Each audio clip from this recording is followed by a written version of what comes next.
Hi, everyone. Welcome back. I'm Alex, and I'm going to walk you through here some simple example scripts in terms of how to work in ModelSpace.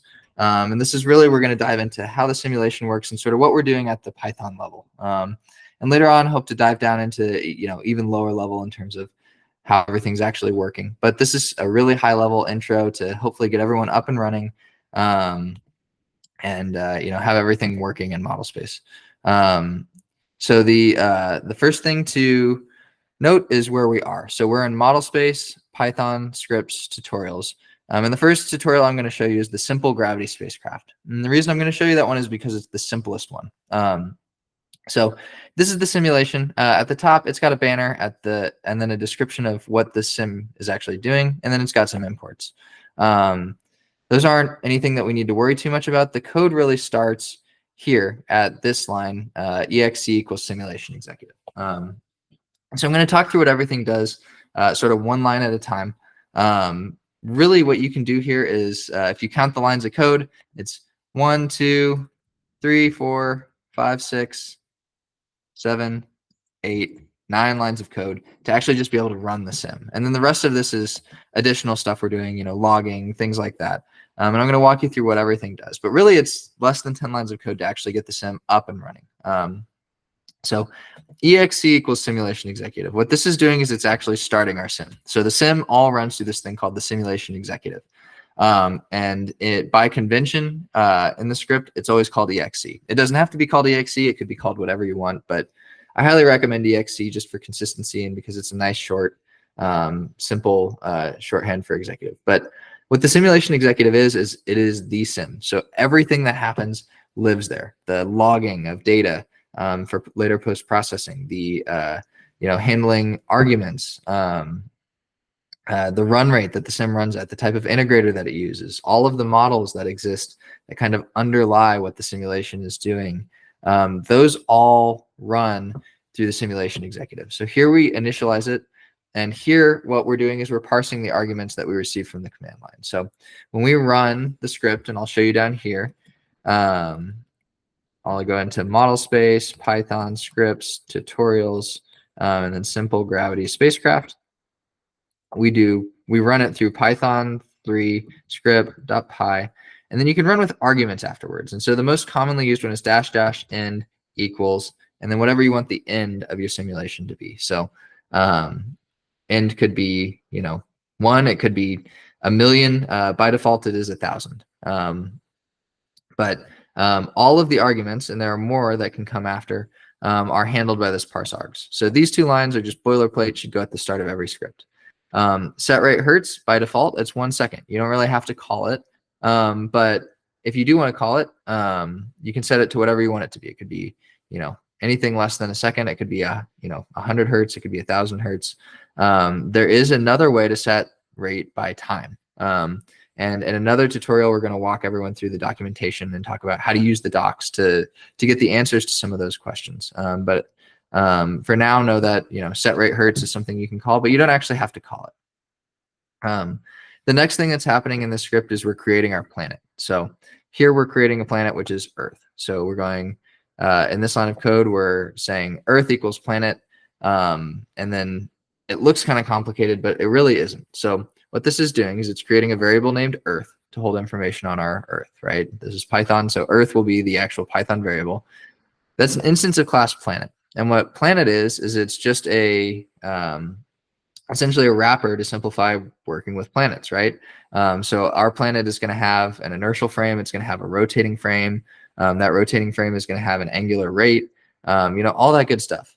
But we don't have to worry about that because in this case, in creating an Earth, everything was by default created. So Earth is going to automatically have the angular rate. It's going to have everything that you need in order to be able to actually work with Earth, right? So what we're doing here is we're creating a planet. It is a child of the executive. So anytime you create any kind of model in the simulation, you're pretty much going to make it a child of the executive. And then we're giving it a name. And I highly recommend that this name here is the exact same as what you named the variable. So Earth and Earth, that makes life really easy. There isn't any confusion about what things are named or anything like that. Just a nice simple Earth and Earth, right? The next thing we're doing is we're setting the Earth's root frame to the simulation root frame. And so what this is essentially there's this thing in the simulation called the root frame. And what it is it's just an inertial frame that sits right at the core of the sim and is the ultimate reference point, right? It's not accelerating, it's not translating, it is just static, and everything moves relative to it. And we can set it to whatever we want, right? It's an arbitrary reference point. But it's really easy to set the root frame to be exactly the same as the inertial frame of whatever our central planet is. And that's what we're doing here. So these two lines of code, honestly, if you're doing anything around Earth, these could be pretty boilerplate too. You can just plop these into a sim. The next thing is we're creating a spacecraft class. So the spacecraft is a really simple way to work with complex orbital dynamics. So the spacecraft class is kind of this wrapper that abstracts away a whole bunch of information about a spacecraft, right? So if you're propagating a spacecraft, you've got, your gravity. That could be, a simple point mass gravity. It could be really complex, super high order spherical harmonic gravity. You're going to have perturbations, solar radiation pressure, drag, third body effects, those sorts of things. And you really don't want to mess with setting all those up separately. And so what spacecraft is it's a handy dandy wrapper to kind of set that apart. And so here we're creating a spacecraft. Again, it's a child of the executive, and we're calling it SC, just to have a nice short variable name. But of course, if you want your spacecraft to have gravity and all those other things, you need to know what planet you're orbiting. So sc.config from planet is just saying, hey, we're orbiting Earth, just take the configuration of Earth. And that's not something you have to do again, but it's just a nice simple way to set up the script. The next thing we're going to do is set up our logging. So basically there are 3 steps to setting up logging. One is to create your logger. So here we create a CSV logger. We have 2 types of loggers. We have CSV logger and HDF5 logger. Personally, I'm a fan of the CSV logger because I like being able to really easily read my output. And I think CSVs can be a little bit easier to work with, especially for these simple scripts. So we create a CSV logger, again, a child of the executive with the name spacecraft states.csv. And then we give it variable name states. And what that is again, it's just a Python variable to hold the CSV logger. Then as you go, you add parameters to it. So you say what you want to log. So exec.time.basetime, that's the simulation time. And that'll be the same for pretty much any sim. You can add it this way for pretty much anything. In fact, these 2 lines could be about the same for just about any sim. Now we're going to add our parameters. So what we're doing here is we're just grabbing variables that are contain information that we want. And if you're saying, well, where can I, grab the variable? SC, that's our spacecraft class.